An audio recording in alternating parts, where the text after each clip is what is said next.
This year, the Academy Board of Governors has voted to award an honorary Oscar to the great Indian filmmaker, Satyajit Ray. Well, it's an extraordinary experience for me to be here tonight to receive this magnificent award, certainly the best achievement of my movie-making career.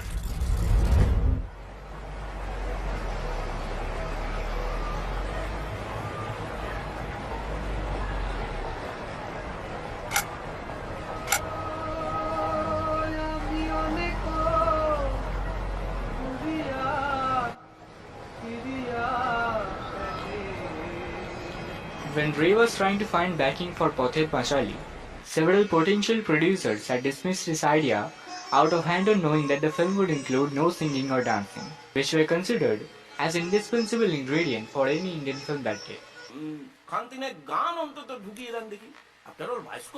But with Jalsaghar, also called as the music room, Ray demonstrated how in his eyes, songs and dances should be used in the film, not as irrelevant anachronistic interludes, but as an integral and essential part of the action. He later wrote, "Here was a dramatic story, which could be leased legitimately with the music and dancing, and distributors, I'm telling you, they loved music and dancing. But here too was a scope for mood, for atmosphere, for psychological exploration." Change has often been singled out as one of the main themes of Ray's work, and nowhere is clearer than that in Jalsaghar. The script was adapted from a short story by the Bengali writer Tarashankar Banerjee. The period is of late 1920s. And the protagonist is an aging zamindar, a feudal landlord, Vishwambar Roy, who lives amid the crumbling grandeur of his vast palace, idly puffing on his hookah and watching the remaining of his ancestral wealth trickle away. When we meet him, Vishwambar is sitting quite motionless on the roof of his palace. Ananta, Hujur, এটা কি মাস রে? ফাগুন মাস হুজুর, বসন্তকাল। আগে হ্যাঁ হুজুর, মুচকুন্দ ফুটেছে, আপনার শরবতে দেবো হুজুর? Nevertheless, he is roused by the distant sound of his shehnai. He inquires, অনন্ত, সানাই বাজছে কোথায়? গাঙ্গুলি বাড়ি দিদি। মহিমের বাড়ি সানাই বাজছে কেন? ওর ছেলের উপনয়ন হুজুর। While the distant music of Shehnai was still audible, we slip into a 40-minute flashback as Vishwambar remembers his own son's Upanayana. Music carries us across the transition to the flashback. A Shehnai is still playing, but now accompanied by a tanpura and a tabla. This transition was implied so subtly that at first we hardly even notice it. For the music room, Ray invited the distinguished Bengali maestro Vilayat Khan to compose a score, whose family has been kindly supported by a zamindar household, which caused his inclination of empathizing the nobler aspect of the protagonist. Vilayat Khan's score passionately and evocatively sets the mood of the film. As the opening credits roll, we hear an urgent sitar solo, while the camera tracks in cautiously towards an ominously swaying chandelier. Notice that the background music makes an intense atmosphere, almost like an alert to a possible atrocity about to occur.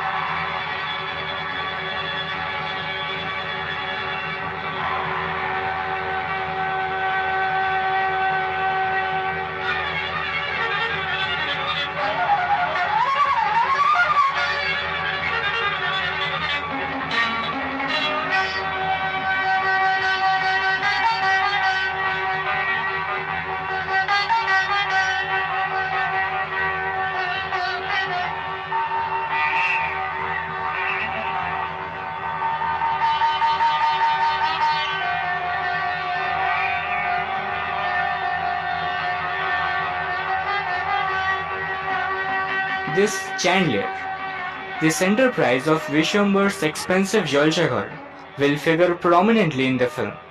We'll see it against wine at the approach of a storm that brings a major tragedy into his life.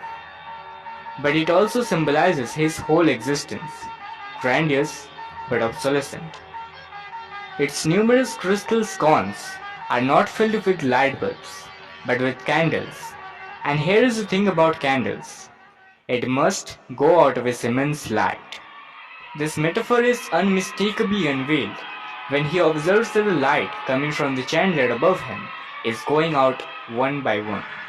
It somehow peculiarly clarifies to him that he must too depart with the extinguishing of the last candle.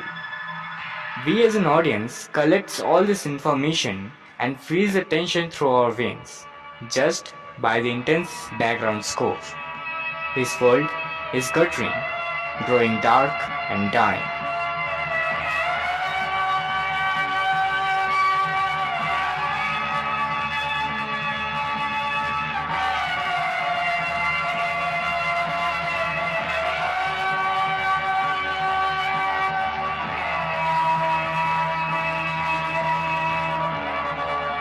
Well, this philosophy was not elevated just by the background score of Vilayat Khan.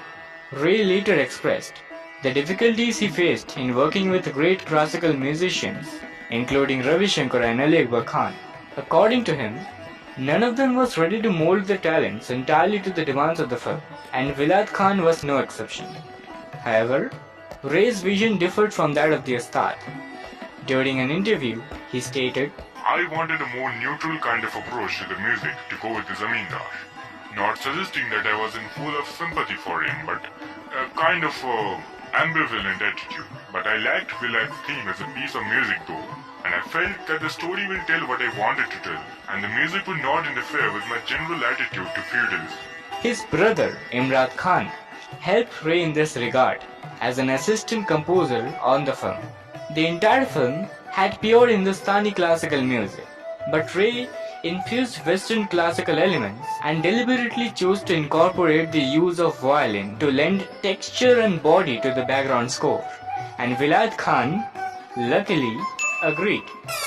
Remember that flashback transition? Yeah. During that flashback, Vilayat Khan uses ragas expressing a jovial mood such as Jhinjhoti to establish the former erstwhile prosperity of the Zamindar. The sensuous and melodious Dadra, set in Raga Pilu, sung by the great Begum Akhtar, creates a perfect ambience for the first Jalsha, and its intoxicating mood pervading the music room.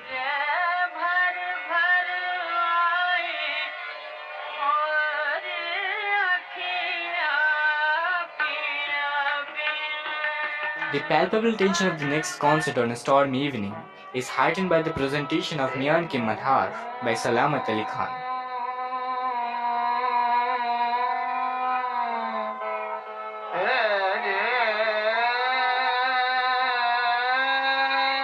And in the end, as the dusty, shrouded music room is opened once more and made ready for the last time, Vilayat and Imran Khan plays a duet. That was the high point of the film, where music comes into the foreground almost.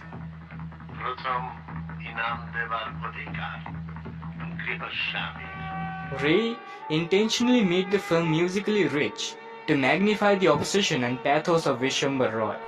Whether it's a hypothesis of a looming presage or a sense of prosperity, even if there is no music at all, makes it ambiguous.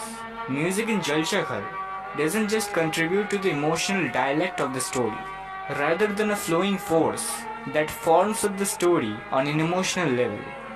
Certainly, all the other factors plays their significant role in the formation of the particular field that will appear to be the core subject of analysis to a generation of examination. But on the narrative ground, when it comes to storytelling, what allocates a path of change, which is the main theme of the film, is a tonal transition to its embellishment with music.